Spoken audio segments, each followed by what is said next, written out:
Hello friends, welcome to my channel. இன்னைக்கு இந்த வீடியோவில் நம்ம என்ன பார்க்க போகிறோம் அப்படின்னா உருளைக்கிழங்கு பொரியல் தான் பார்க்க போகிறோம். இந்த பொரியல் செய்கிறது ரொம்ப ஈஸி. வெறும் 5 நிமிஷம் போது இந்த பொரியல் நம்ம செஞ்சிடலாம். டேஸ்ட்டும் ரொம்பவே நல்லாயிருக்கும். வாங்க ரொம்ப ஈஸியான இந்த உருளைக்கிழங்கு பொரியல் எப்படி பண்ணுறதுன்னு வீடியோவில் பார்க்கலாம். அதுக்கு நான் முதல்ல ஒரு கடாய் எடுத்திருக்கேன். 2 ஸ்பூன் அளவுக்கு எண்ணெய் ஊற்றிருக்கேன். எண்ணெய் நல்லா சூடானதுக்கப்புறமா 1/2 ஸ்பூன் கடுகு போட்டுக்கலாம். கடுகு லைட்டாக வெடிச்சதுக்கு அப்புறமா 1/2 ஸ்பூன் உளுந்தம்பருப்பு போட்டுக்கோங்க. இது ரெண்டும் நல்லா ஃப்ரை ஆனதுக்கு அப்புறமா ஒரு பெரிய வெங்காயம் பொடியாக நறுக்கி அதையும் ஆட் பண்ணிக்கலாம். கூடவே கொஞ்சமாக கருவேப்பிலை ஆட் பண்ணிக்கோங்க.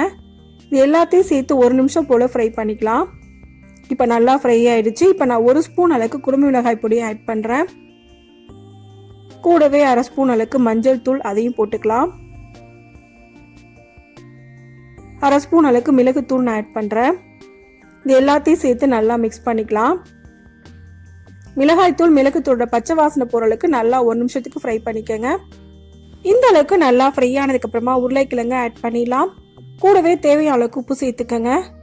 நான் இன்னைக்கு 250 கிராம் அளவுக்கு உருளைக்கிழங்கு எடுத்திருக்கேன். அதை வேக வச்சு தோலை உரிச்சிட்டு கட் பண்ணி ஆட் பண்ணியிருக்கேன். நல்லா ஒரு தடவை மிக்ஸ் பண்ணி விட்டுக்கலாம். நல்லா மிக்ஸ் பண்ணதுக்கு அப்புறமா அடுப்பை சிம்ல வச்சு 1 நிமிஷம் போல குக் பண்ணாலே போதும். ரொம்ப நேரம் குக் பண்ண வேண்டிய அவசியம் இல்லை. இந்த உருளைக்கிழங்கு பொரியல் நமக்கு சாம்பார், ரசம், புளிக்குழம்பு, வத்த குழம்பு எல்லாத்துக்கூடயும் ரொம்ப நல்ல காம்பினேஷனாக இருக்கும். டேஸ்ட்டும் ரொம்பவே நல்லா இருக்கும். செய்யறது ரொம்ப ஈஸி தான். வெறும் 5 நிமிஷம் போதும் செய்யறதுக்கு.